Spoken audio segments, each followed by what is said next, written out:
Welcome to the Coaching Show with your host, Master Certified Coach Christopher McCollum. Thank you very much, and welcome to another edition of the Coaching Show. I thank you, my dear listener, for being here each and every week, listening to people out on the cutting edge of coaching, people who are leaders in the field, people who are doing something in the exciting world of coaching, professional coaching, and, people who are just doing interesting stuff and or wacky.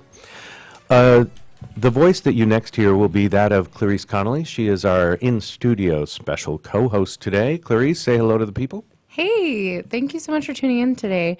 I'm really looking forward to this episode. It's going to be fantastic. Going to talk about conversations. Yay. I am a women's empowerment coach located in San Diego, and I work with women who are essentially, last on their list, who are just really frustrated with how life's going and how things are just unfolding, and really just looking to change it up, make something happen, and get back on their priority and learn to love themselves along the way. So you can find me on my website is empoweringwomen.coach. Empoweringwomen.coach. Mm-hmm. Do you have the other one too? Do I? Yeah. Remember you had a different one. Oh, yeah. Heartandsoul.coach as well. You still have that one? Yeah, it reroutes. Oh, nice. Okay, good. That's her. Of course, we want to shout out to our longtime sponsors of this show and our partner, our media partner. Man, we are so grateful and delighted to be a media partner with the International Coach Federation. Our partnership is in its fourth year, so we're serious about it, and it longer than some partnerships I've had, and it gives us a welcome opportunity to support the fine work of all the folks involved in the association. The International Coach Federation, also known as the ICF, is a leading global organization dedicated to advancing the coaching profession. They do that by setting high standards, by providing independent certification of coaches, as well as credentialing coach training programs, and building a worldwide network of trained coaching professionals, like you and me. As the world's largest organization of professionally trained coaches, the ICF elicits instant credibility for its members. ICF is, I was going to say like you and me, ICF is also committed to connecting professional coaches, like you and me, with the tools and resources they need to succeed in our careers. To learn more about the ICF, to stay up to date on the latest news, including the ICF, I think they're calling it Converge. The ICF Global Conference is back this year after a hiatus of like 5 years.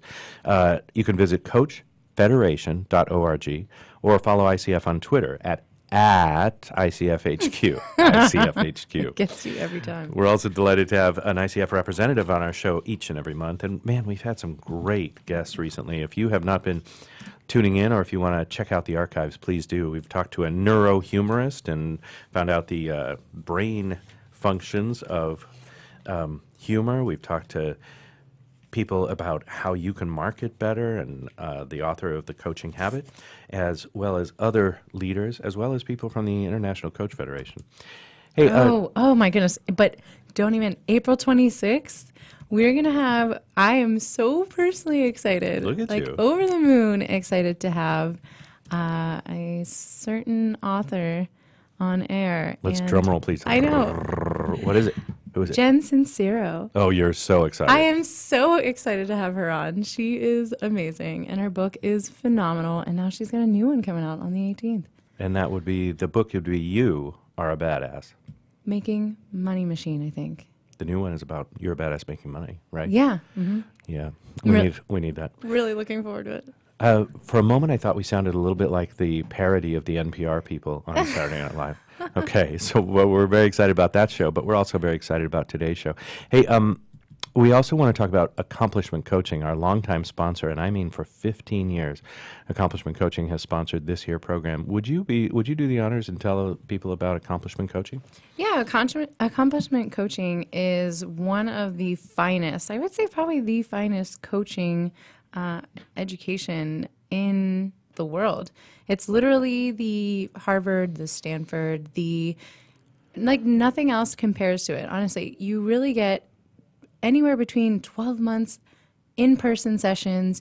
You get to spend over 300 hours investing in yourself, the personal development, the coaching, it's just got it all. And it's seriously something that makes such an impact. The transformation is uncomparable. It's such an amazing, amazing program.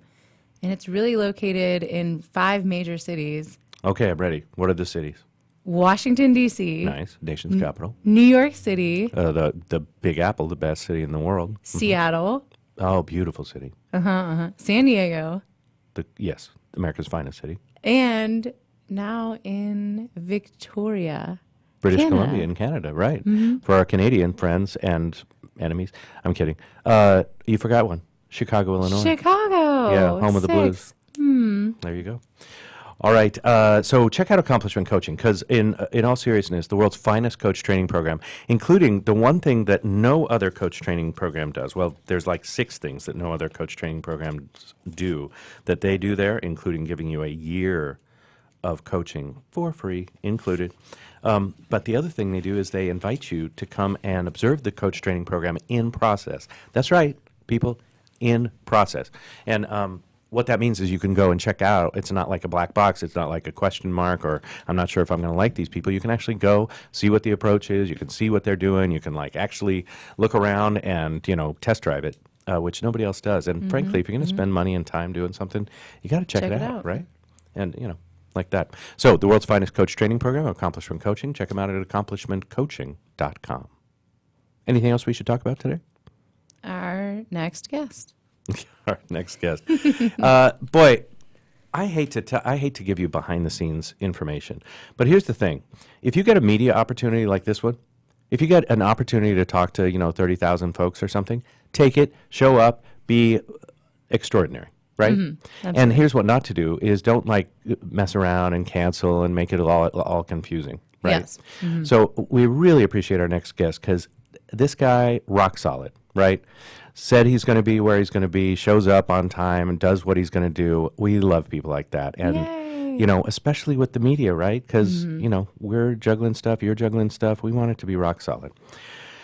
Mr. Craig Weber is the author of the best-selling book, Conversational Capacity, the key to building successful teams that perform when the pressure is on. He's also the founder of Webbing, wouldn't that be fun? The Weber Consulting Group, an alliance of experts committed to helping people build more resilient, healthy, and agile organizations and communities. He's an expert on the subject of conversational capacity, hence his book, and adaptive learning. He helps people and teams and organizations and communities improve their performance by treating dialogue as a discipline. And I've just shown you what a monologue without discipline is like. So I have a lot to learn from this gentleman. He's got clients from such esteemed places as the Royal Bank of Canada, the CDC in the United States, Kaiser Permanente, Boeing, Los Alamos National Labs, and others. And we're delighted to welcome to our microphone, I believe for the first time, Mr. Craig Weber. Hello, sir. Hello. Thank you for having me. And thanks for being had, as we like to say. Here's what I ask everybody. Look around outside. Tell us where you are. What part of the world are you in? I am in the high desert of Southern California, Lancaster, California. It's going to get hot there. Just a bit. Okay. Yeah, it's 80. The wildflowers are blooming. It's actually a beautiful time of year up here right now. Oh, man, Now, I went to go sure. see the wildflowers. It's phenomenal. Nice. All right. Well, let's start at the very beginning. It sounds impressive, the title. I'm sure when people say, oh, we're going to talk to the guy about conversational capacity, it's going to make us all smarter. What is conversational capacity? Great question. You can define it in a couple of ways. A simple dictionary definition would be this. Conversational capacity refers to the ability to have open, balanced, learning-focused dialogue about really difficult subjects in challenging, messy circumstances, and even across tough boundaries. And so high conversational capacity in a team, for example, we can put our most difficult, painful, divisive issue on the table and do great work around it. Low conversational capacity and a minor difference of opinion can screw up a team's performance. Okay. So the ability, which I assume includes willingness to have conversations, or are we just talking about skill level? It's both. I think it's hard to, you can have skill, but if you don't have the willingness, as you point out, then skills don't do you much good. So I think most people want to be effective. They don't get up in the morning and, really relish the idea of being ineffective or perpetuating the mediocrity. But I think what often gets in the way of people's performance is that inability to kind of have those balanced, learning-focused conversations under pressure. And so there's a discipline people can acquire for getting better at doing that. Okay. What's an example? I'm feeling a little bit like we're in the academic weeds. What's an example? So Clarice and I get together and we're going to talk about the show and what needs to happen with the show. What's an example of conversational capacity, sort of at the low end, and then at the higher or more developed end? Well, let's do this. Let me get the second definition out, then I think it'll be easier to answer that question. Apologies. Yeah. No, that's all right. And I think another way to think about this is there's a place you want to be working when you're dealing with a really tough issue. And this could be true of a team, it could be true of an individual. And there's a place I refer to simply as the sweet spot. And the sweet spot is that place in a conversation where you've got two things at once. On the one hand, there's lots of candor. The conversations are open, they're honest, they're forthright, they're direct. You're not left wondering what people around the table are thinking because candor is extremely high. What keeps all that candor from overheating, however, and just becoming a headbutting exercise or an argument, or an opinion session, right? Exactly, an opinion session, or people are just kind of talking past each other. Yep. The other key piece is it's got to be balanced with curiosity. People are open-minded. They're inquisitive. They want to learn. When you and I are talking and we see the world differently, we don't get upset or defensive. We get curious. Interesting. And so I think that's what you really need to orchestrate, are conversations where candor and curiosity are in balance. And when we leave the sweet spot, when conversational capacity starts to plummet, it's almost always because we've let go of one pole or the other. So if I'm in a meeting, for example, to your question, and I let go of candor, I become overly guarded and cautious. So I might be sitting in a meeting with a really good idea or a really big concern, but nothing's coming out of my mouth because candor is dropped. If I'm in the same meeting and I let go of curiosity, I tend to trigger out of the sweet spot the other direction. I become arrogant, I become argumentative, I start throwing my opinions around as facts. So we could define conversational capacity additionally as the ability to stay in the sweet spot, candid and curious in challenging circumstances. And again, I think you need to cultivate this as individuals. It's hard for us in a workplace to be as effective as we'd like to be if we lack this ability. But then how do you also cultivate it in the workplace or in a team? Yeah, I'm also mapping it onto leadership in my mind, and I'm noticing that there's something that I'm not quite fitting into the model, which is when it's not candor, but it's, or I should say it is candor, but it's not true. In other words, where leaders say one thing and do another. You may wonder where I'm getting that idea. Yeah. Oh gosh, took a minute. Oh, go ahead, Clarice. No, I'm she's sorry. just catching up. It's all right. So, but you know what I mean? Like it seems like the person's being, like they're bringing candor, but really they're just freaking lying. Yeah, and that's a serious problem. I think you see that sometimes when people are trying to win an argument. Yes. In extreme circumstances, they will start to make things up. So that can be a strategy to try to get a decision made your way, making up information, making up research, maybe exaggerating claims. Hyperbole can be another strategy as well. So there's a whole range of behaviors when people leave the sweet spot and are just pushing their view at the expense of, making the smartest choice or even an honest choice. Got it. Okay, so I'm hearing that in the background, or maybe as a foundation for this conversational capacity, trying to get to this sweet spot of candor and curiosity, are some things that are sort of like foundational, like transparency, like authenticity and integrity. Am I picking up what you're laying down? I think, a way to think about this is if you have a team with high conversational capacity, it's going to create an environment where there's less game playing and less nonsense and less BS, quite frankly, because people are good at calling it out on the table and dealing with it directly. If someone is not telling the truth, for example, a team with high conversational capacity is more likely to call that out on the table and address it, whereas a team with low conversational capacity often won't.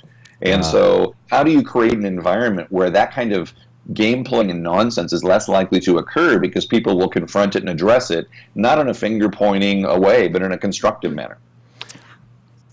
How do you think that someone who's either more on the one end of the spectrum or the other, how do they essentially find that balance? Yeah, that's the real challenge. And people tend to be prone to one side of the sweet spot or the other. Mm-hmm. And I talk in the book about two powerful tendencies that tend to pull us out of the sweet spot. Because you could think, hey, candor and curiosity and balance, I like that, not that difficult, but thanks, Craig. Do we need to spend an entire hour on this? Right. Right? It's like, but it's simple in concept, but it turns out very difficult in practice. And it's difficult because human nature works directly against it. We all inherited at birth a couple of tendencies that when things get difficult, when the pressure's on, they tend to trigger us out of the sweet spot in surprising and often disturbing ways. And so part of the discipline of learning to stay in the sweet spot is learning to recognize those two tendencies. And first and foremost, how are they affecting your own behavior? But secondly, how are they affecting the behavior of people around the table, people with whom you're trying to work to solve a problem, make a decision, or address an issue? And so those tendencies are the real challenge, learning to recognize them and then learning to manage them. And Awesome. So go ahead. I'm looking for some real life examples here, or something that we could use or steal today. Yeah, well, let me give you an example of how one of these tendencies affected my own behavior in a fairly disturbing way. And this happened to me at a very early age. I actually opened my book with this story. Nice. And in elementary school, I had a really good friend who lived down the street from me, and he was an epileptic. And one day on the playground at recess, he fell down and had a violent seizure. And so he's laying there on the ground in serious physical distress. But to make things a whole lot worse, a group of kids a little older than us had gathered around making fun of him, laughing at him, and calling him names. And so I went charging across the playground to help my friend with the clearest intentions in the world. I knew exactly what to do. Get down on my hands and knees and help my friend and push back on those kids making fun of him. So get down and help out, speak up. And with those very clear intentions, I ran to the scene and I froze in my tracks. I did not do anything. And that was deeply disturbing. And what I realized today is that the help out and speak up were not the only intentions in my head. There was a deeper set of things that were important to me. I don't want to be the one they're making fun of. I don't want to be ridiculed. I don't want to risk my social standing. I don't want to get beat up. And so I had what I refer to as an intentional conflict. My goals were twofold. One is to help out and speak up. But two was watch out, shut up. And what happened on the playground that morning is watch out, one out. And so what often hijacks our good intentions in life, especially in really tough conversations, is a need, as Chris Argyris and Don Schoen said in their research, to minimize the level of negative emotion, conflict, risk, or discomfort in a conversation. And so I may want to raise my hand in a meeting and say something, but suddenly I find myself unable to do it, just like me on the playground, because my good intentions are hijacked by a need to play it safe and not rock the boat or not make a career-limiting move. So this need to minimize often comes at the expense of candor. So I'm hearing this as something that we're all familiar with, which is fear stops our sort of best and highest intentions, right? That's exactly. Yeah. So is it more important to identify the? I guess my question is, what do we do about it? In other words, is it more important to focus on and identify the thing in the way and get back to our original intention, or is there something else you'd have us look at? No, I think that's exactly it. And so what I help people build is first off, a mindset that you refocus on when you notice yourself being triggered. So first and foremost, awareness is key. How do I get better at recognizing in the heat of the moment when my need to minimize is putting candor at risk? When am I starting to slide out of the sweet spot?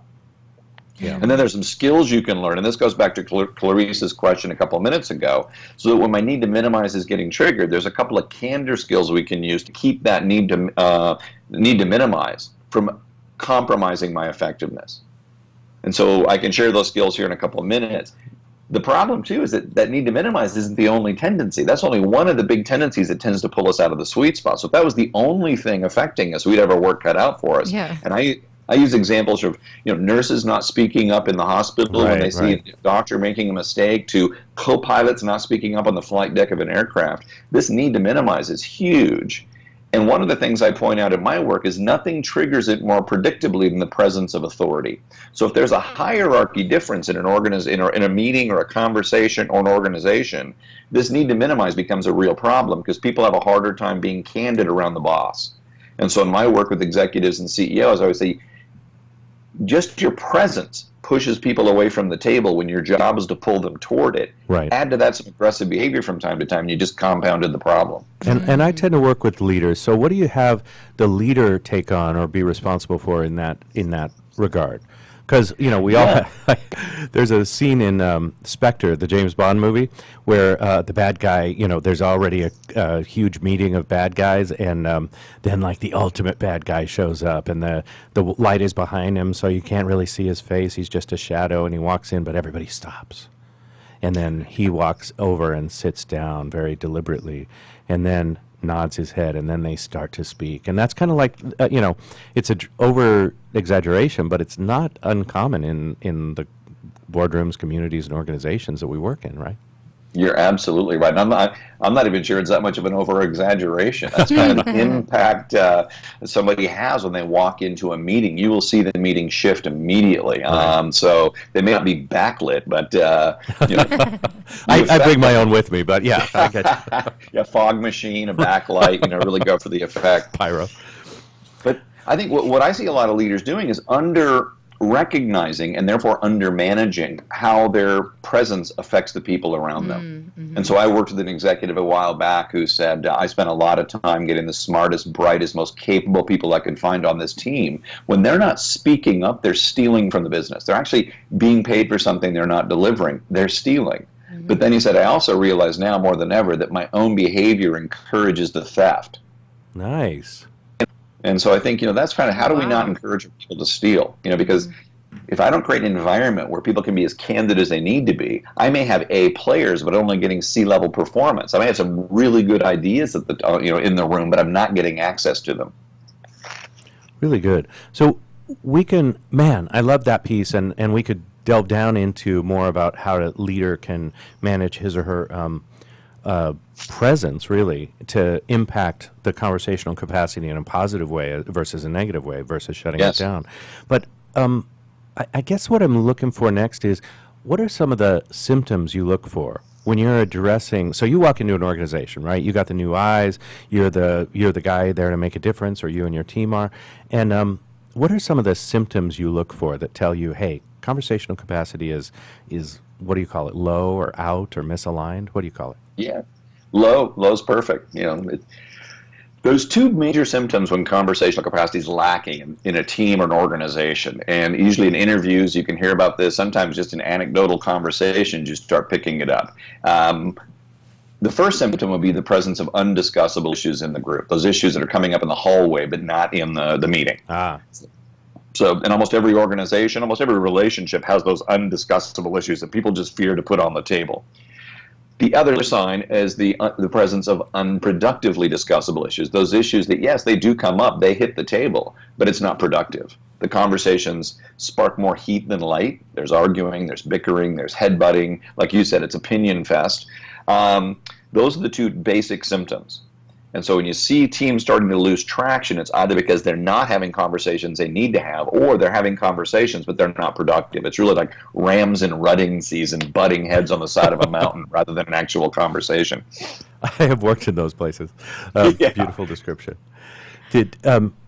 So I'm imagining that you show up kind of in your Clint Eastwood, hang 'em high kind of steely gaze and look around and see this going on. What's the first place that you go to impact that? I mean, is there something like, do you start at the top? Do you go after the biggest guy in the prison yard? How do you, bottom up? Yeah, how do you address this sort of culture that seemingly permeates everyone? Kind of depends on the project. There's typically two ways I am used by a client. One as a fence at the top of the cliff, the other an ambulance at the bottom. So a lot of times if it's an ambulance at the bottom, we're doing some remedial work trying to turn around a team that's not doing well. We'll start with that team. I think when it's a fence at the top of the cliff, organizations know they're going through change, or there's some sort of growth problem, or whatever it might be. A lot of times starting at the top is the key, because that's where really culture is set. So it depends on the project and how I'm being used, but there's very little likelihood that conversational capacity is going to be built sustainably if the senior team isn't, taking direct responsibility for it. It's really critical. I think that, forgive me, I'm sort of focused on it because I'm coaching a bunch of leaders right now, and each of them, it seems sometimes like news to them that the organizational culture is their job. Do you have any pushback when you start to hold the leaders accountable for the culture of the organization? No, I really don't. I don't get much pushback. I think more what I get is, frustration. They're not exactly sure what to do. I think a lot of the leaders I know, they recognize it's their job, but it's not something they've been trained to do. It's not something they're good at. They don't even know how to approach the problem. And if you want to frustrate somebody who's really smart and who really cares, give them a problem they don't know how to tackle. And so that's the bigger challenge, I think, is giving them practical skills for actually directing the culture. And so The quote I use a lot is from Bob Keegan, the adult developmental psychologist at Harvard, who said, any organization is a community of discourse. Leadership is about shaping the nature of the discourse. And I think that's one thing I try to help leaders do is figure out how do you create an environment where the way people interact and communicate, the cultural norms in the organization line up with what you're trying to accomplish. So your culture and your strategy are working together. And I think a great way to do that is start changing the way people communicate and interact with each other, the values by which they operate and the skills with which they put those values into use. That's kind of the key idea. Well, I want to follow up on that, but I think, Clarice, we're about to go on a break. Do you want to let people know how to find out more about Mr. Weber and his work? Yeah, absolutely. He can be found on the web at weberconsultinggroup.net. So WEBER, so 1B. 1B. Consultinggroup.net. Great. Also, the book is Conversational Capacity, and you can find that anywhere fine books are sold, but of course, by going to weberconsultinggroup.net. We'll be back with more with Craig Weber and talking about conversational capacity as well as how it can impact our coaching and what we might be missing right here between us. You're listening to the Coaching Show, the Coaching Show. I'm going to learn to speak English on the break. Right here at WSRadio.com or wherever fine podcasts are available. It's the worldwide leader in Internet talk, and we'll be back with more right after this. Hi, Mary. Our growth has me looking for new furniture, but I can't find the right vendor. Can you help? For sure. Do you know a company that will give me a great value? For sure. Do you know a company that provides great selection? For sure. Do you know a company that is professional and responsive? For sure, it's Shore. Shore Office Warehouse has been providing great value, service, and selection for over 40 years. It's Shore, for sure. ShoreOfficeWarehouse.com. Hi, this is Rob Barnett, CEO and founder of VinVillage.com and the Wine and Dine Show on VinVillage Radio. Do you have a wine, event, product, or service to promote? Then contact VinVillage.com to reach thousands of wine lovers across the country. VinVillage connects like-minded wine enthusiasts with unique and exclusive wines, events, products, and services. To learn more, contact us on VinVillage.com.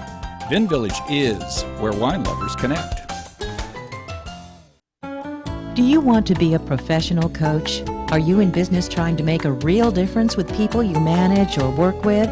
Have you started a coaching practice that isn't quite getting off the ground? Get the skills you need to be a successful coach today with the Coaches Training Program from Accomplishment Coaching. The Coaches Training Program will show you how to help others focus and be more fulfilled. Whether you want to improve your company's bottom line or create a thriving coaching practice, Accomplishment Coaching can give you the distinctions and practices you need to coach others effectively today. Accomplishment Coaching has spent 6 years developing a cutting-edge coaches training program that will have you ready to coach people professionally in just 12 months, and you don't have to take time off work to do it. To find out more about the Coaches Training Program, just call 1-888-548-6813. That's 1-888-548-6813. Gotham Books presents Marriage Rules by Harriet Lerner. The book Martha Beck calls required reading for anyone hoping to interact successfully with any other human, not just for those in romantic relationships. Get your copy wherever books and ebooks are sold, and visit harrietlerner.com to learn how to change your marriage today.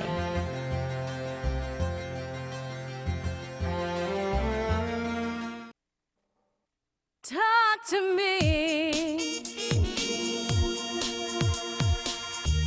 WSRadio.com. Accomplishment Coaching is proud to present the following fine programming. Accomplishment Coaching, where coaches lead and leaders coach. AccomplishmentCoaching.com. Welcome back to the Coaching Show with your host, Master Certified Coach Christopher McCullough. And we're delighted to continue with our in-studio guest co-host. That's Clarice Connolly. Clarice, tell people about yourself. Yeah, I'm a women's empowerment coach located in San Diego. I work with people worldwide, and I am really excited. I also have my own podcast on Friday mornings at 8 a.m. Pacific Standard Time. So you can find me there and learn more about women's beliefs and things that no one actually talks about. Ooh, really? Stuff nobody talks about women? I need to Mhm. listen. What's the name of the show? And how do we find it? It's Heart Empowered Women. Heart and Empowered Women. It's located on WS Radio as well. All right.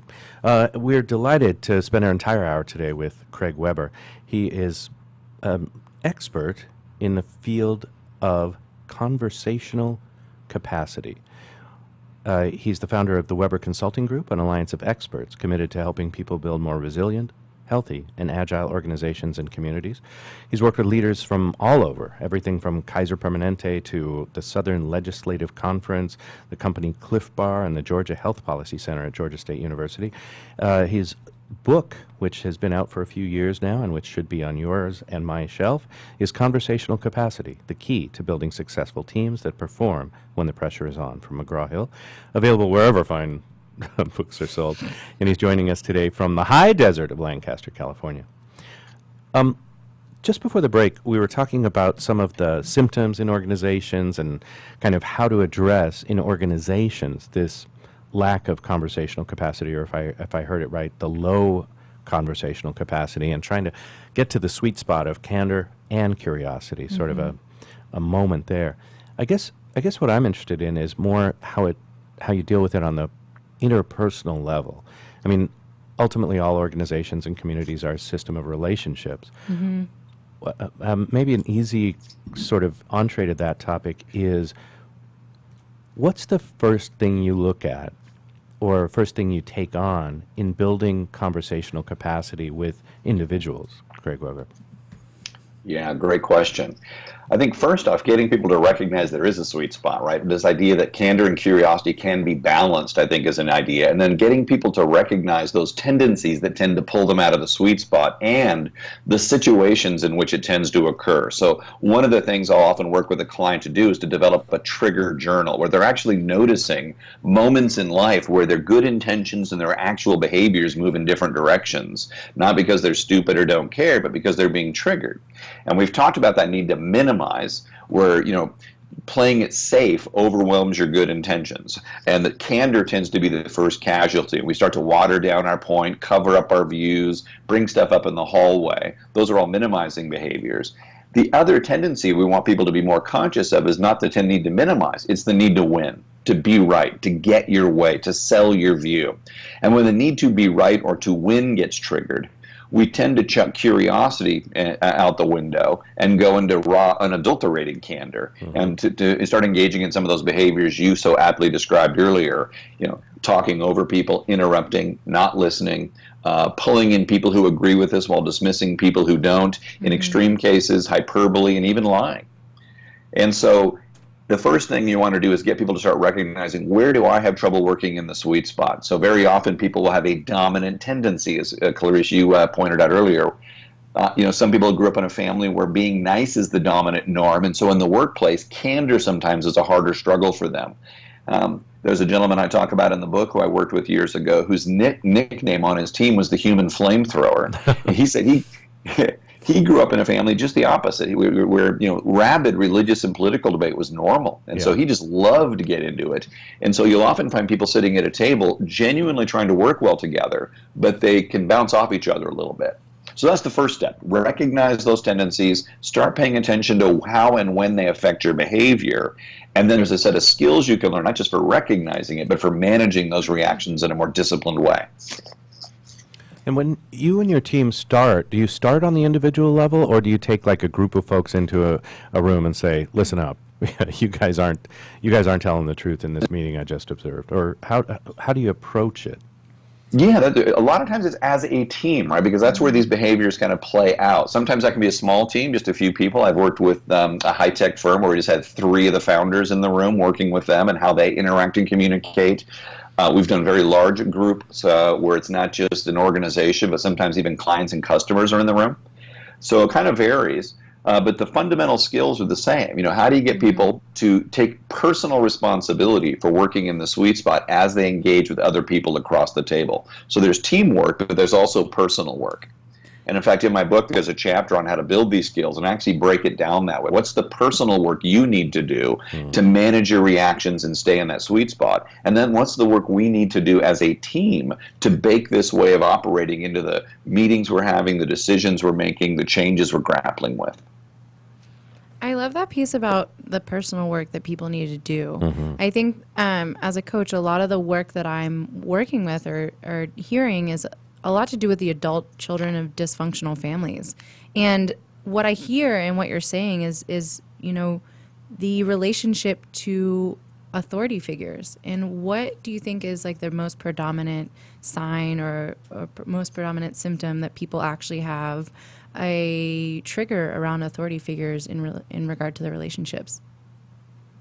Yeah, that's a huge one, right? And authority tends to trigger people out of the sweet spot towards the minimizing side of the spectrum. That's not always the case. But generally speaking, people tend to leave the sweet spot when there's an air on the minimizing side. So candor starts to suffer when the boss is in the room. Or somebody, it doesn't even have to be the boss. It can be someone we deeply respect, an expert on a particular subject, and suddenly we're a little more guarded and a little more cautious around them. Once in a while, you'll find someone that's got kind of wired the other way. I worked with a CEO a while back who said, I'm just the opposite. I tend to be very careful with my team, but I'm really aggressive with the board. Yeah. I just go off on the board. I've almost been fired a couple times, but I'm very, very overly cautious with my team. And I said, where does that come from? And he said, I don't know. And he thought about it. And he says, I was bullied as a child. And so I'm always afraid of coming across like a bully. And so that makes me overly, I think, I'm not nearly as candid as I need to be with my team, but my tendency is more on the other side. So with the board, I just cut loose. And so to your point, some fairly momentous experiences in his early life are still playing out in the way he's leading his business and trying to work with others. It seems like we're almost getting into psychological territory. When you look at the bridge of conversational capacity, what I like about it is it involves a lot of things, right? Team dynamics or group dynamics, leadership, our relationship to authority, interpersonal relationships. I'm wondering how you see it mapping on with coaching. In other words, I think your point, Clarice, was a good one, but almost verges on the psychological, right? We learn to be this way or that way with our family, and then we bring that same dynamic, usually dysfunctional, into the boardroom. What do you see with regard to coaching, Craig, that how can this conversational capacity be applied? How is it useful? Why is it important? Great question. I think that, a lot of people struggle with both the awareness piece and the skill building piece. And having a coach who can help you, for instance, stay focused, who can help you perhaps recognize behavioral reactions you don't even see yourself because they're so natural, they're so automatic, they're so knee-jerk, can be really helpful. I think having a coach help you put together a learning strategy for how you're going to develop these skills and stick with it, all really key. So I think coaching is really important, and whether that's, what I'll often do in an organization is have people, learning partners, right? So you've got somebody who you're going to work with over time to help you kind of stick with it, to keep learning and to keep pushing your skills. I think in some ways even more powerful is to have a coach there to help you. Nice. I totally agree. I think that's the piece that moved me monumentally, is just having someone to reflect to you how you're actually showing up and how you don't actually see yourself. So do you recommend that people, when you work with a company or you're bringing this to someone, that they, take on a coach? Like that's something that you kind of send as a recommendation? Yeah, very often, especially if it's somebody who's got a fairly, let's say, deeply ingrained tendency, say a CEO that's got a really strong win tendency and realizes I'm encouraging my people to steal from the company, but I can't just flick a switch and make that behavioral reaction go away. And even if I did, there'd still be some reluctance because, for so long I've behaved this way. So getting someone like that, having an individual coach to help them can be a really powerful tool. To help start, reining in that behavior and start to operate in a more balanced way that actually pulls people towards the table. Sometimes that's internal, so, in some of my larger client organizations, they have internal cadre of coaches who are doing work with executives on this front. Nice. For years, I was in an executive program at the Boeing Leadership Center, and we actually partnered. We had the coaches in the workshop with me when we did it, and then they were working with coaches beyond. So that was a really elegant setup. Yeah. You not only got exposed to the ideas, but there was an internal set of coaches people could lean on for ongoing support and advice and help. Although I got to say that when they're internal, they're already subject to those same dynamics. So it may be actually more useful to have an external coach, right? Because some of them are already being like not fully candor, bringing their candor as a coach. I'm sorry to tell you this, but our time has flown by. Obviously, a great discussion, very interesting topic. The book is Conversational Capacity. The man is Craig Weber. We've got about a minute left, Craig, and I want to give it to you. What would you like to leave us with as a parting shot or parting thought today? What would you have 30,000 or so coaches know or think about today?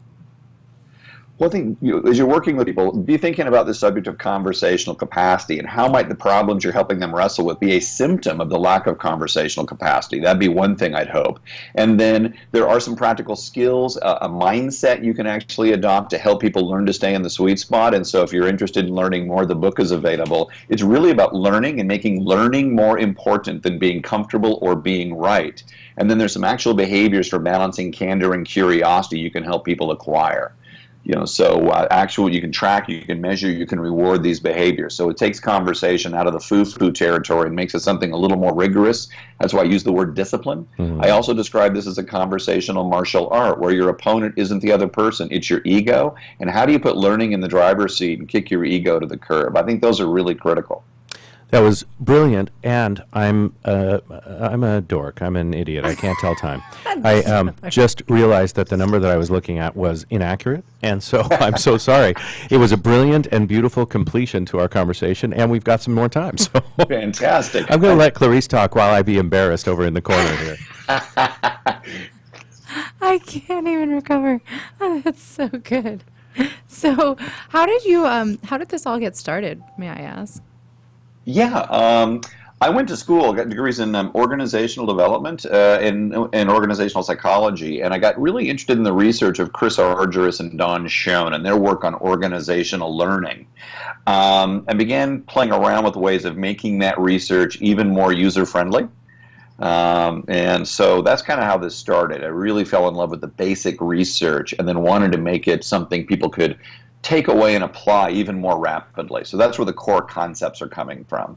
Worked internally after my finished my education in Australia at the State Bank of Queensland for a while. Oh. And then in the mid-90s set up my own consulting practice here in the U.S. and began consulting work.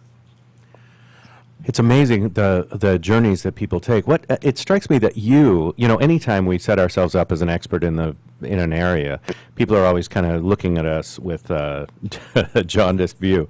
What have you found in your own life that I guess it's a two-part question. The first is what do you struggle with in getting to your sweet spot of both candor and curiosity? Because you're the expert, so I would assume that at some point you feel like, oh, I've seen it all, heard it all before. The second question, if you're willing to hold two, is what's next for you? What are you working on developing now?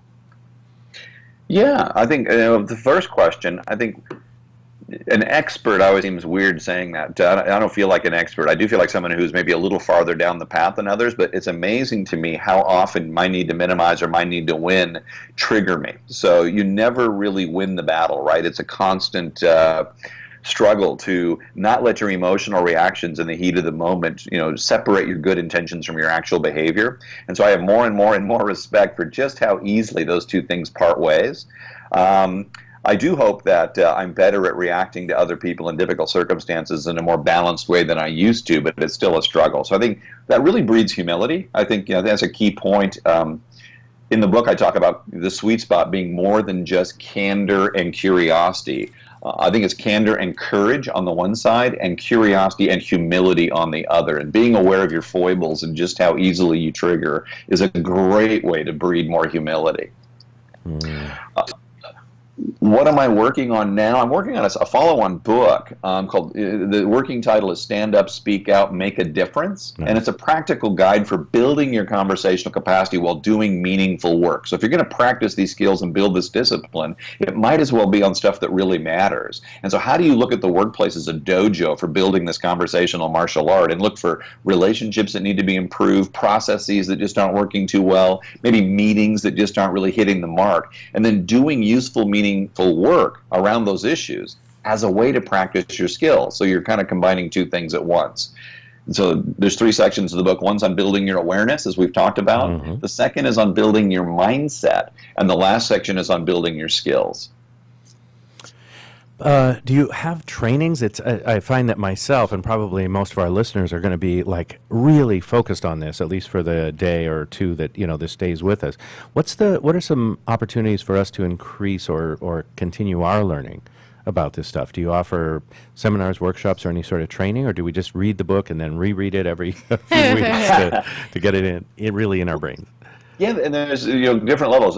Reading the book is certainly one way to go. I tried to make that as user friendly and as readable as possible. I wanted it to be a book that was fun to read. So the feedback is it reads more like a novel than a business book. So I really like that.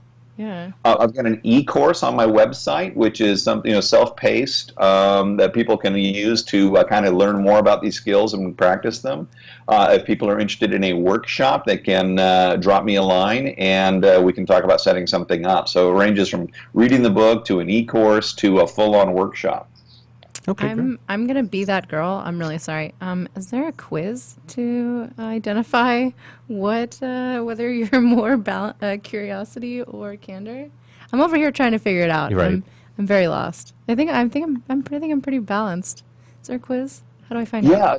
Not necessarily a quiz. It's a little more complex, but I think an interesting this thing isn't would be... cosmopolitan, right?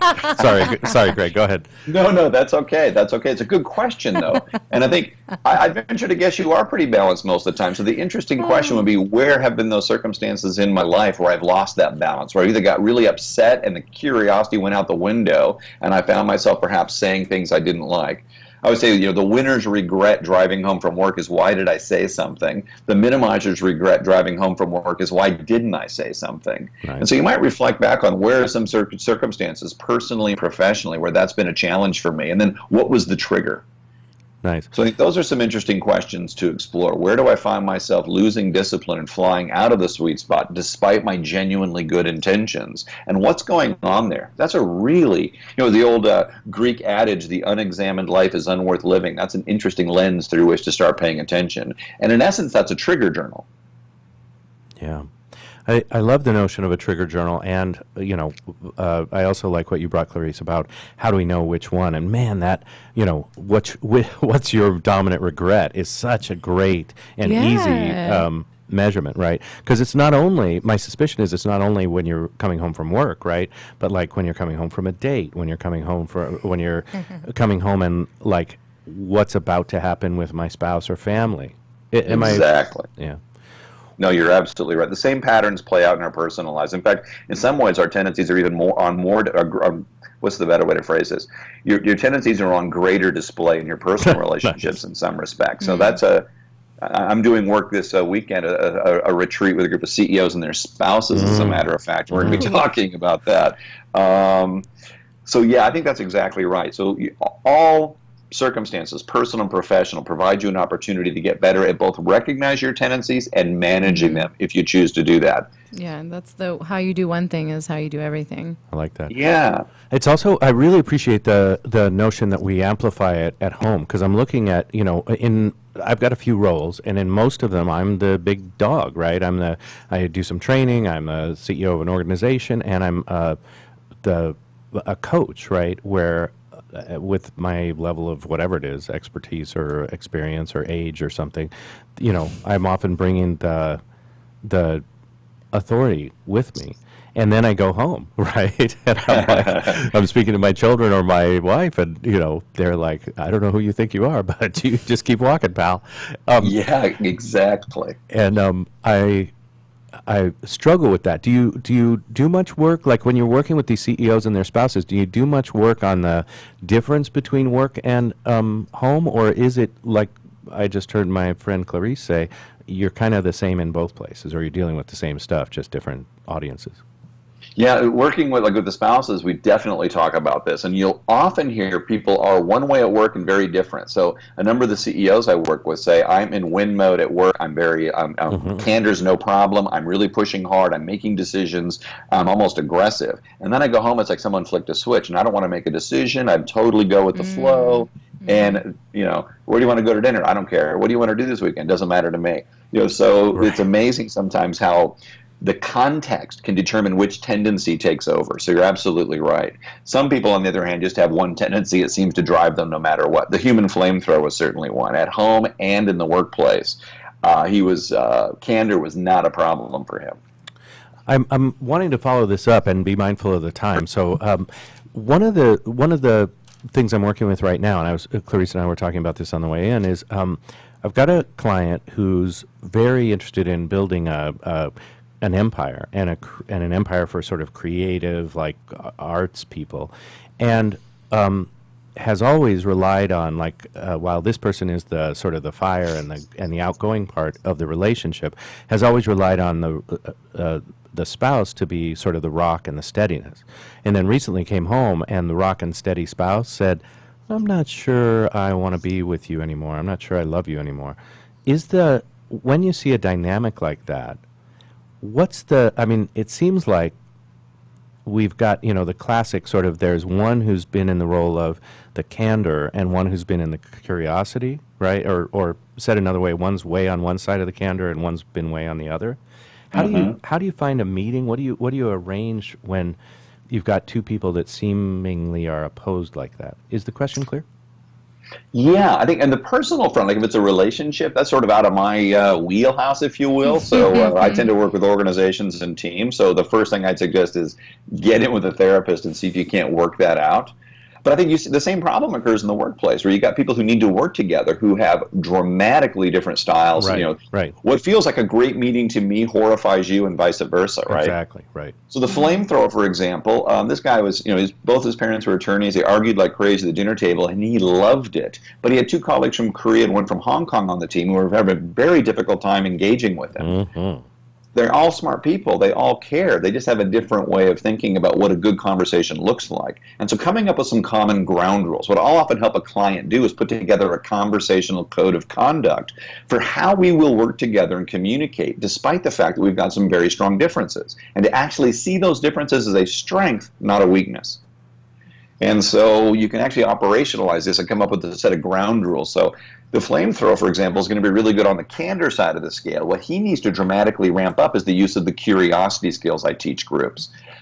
Folks with a strong minimizing tendency need to focus on the candor skills. So awareness helps you recognize when you're leaving the sweet spot. The skills help you play, bring what's missing back into the conversation. And so there's a mindset we haven't talked about, which is, what needs to be more important to us than being comfortable or being right? It's that idea of learning, getting smarter, and making the best decision. And if that's the North Star, the second thing I help people start focusing on is the idea of pooling perspectives to expand and improve your thinking. You don't tend to expand or improve how you're looking at an issue by talking to the people who agree with you. It's that person who doesn't that's most likely to spark an aha moment. So there's this key idea in my work, and there's an article on my website if people are interested in learning more, called Leaning Into Difference. Critical. Yeah. And so I think the problem is our need to minimize and our need to win tend to get triggered when we're talking to people who disagree with us. So we better have those things reined in, or we lose the ability to learn from difference. One of the things that I when you were talking, that touched on the differences piece is I've been coached before on how the things that irritate you most about somebody else are the things that are like that resonate with you about something that's irritating for you, or that you wish you could be more of. Do you run into that often? Yeah, sometimes that could be a trigger, right? What's triggering me about someone else is that they're behaving in a way that I tend to behave, or in a way that so exactly right. Nice. I almost see my own behavior reflected in them, and then get irritated at them for it. Right. I love that. And so well, I think that we're really out of time this time. Mm-hmm. Right. Okay. The website is weberconsultinggroup.net. The book is Conversational Capacity. Any 10-second last thoughts for us today, Mr. Craig Weber? I do. Whether you're coaching, whether you're a leader trying to build an organization or team, I think conversational capacity is an underappreciated aspect of the challenge. So I just hope that people find these ideas useful. And if you have questions, feel free to reach out. Great. Thank you so much for your work. Thanks for an enlivening conversation. And thank you, Clarice Connolly, for being with us in studio today. That's another edition of The Coaching Show. We speak to you each and every week with people out on the cutting edge of coaching or just plain useful information. Thanks for tuning in, dear listener, and we will talk to you next week.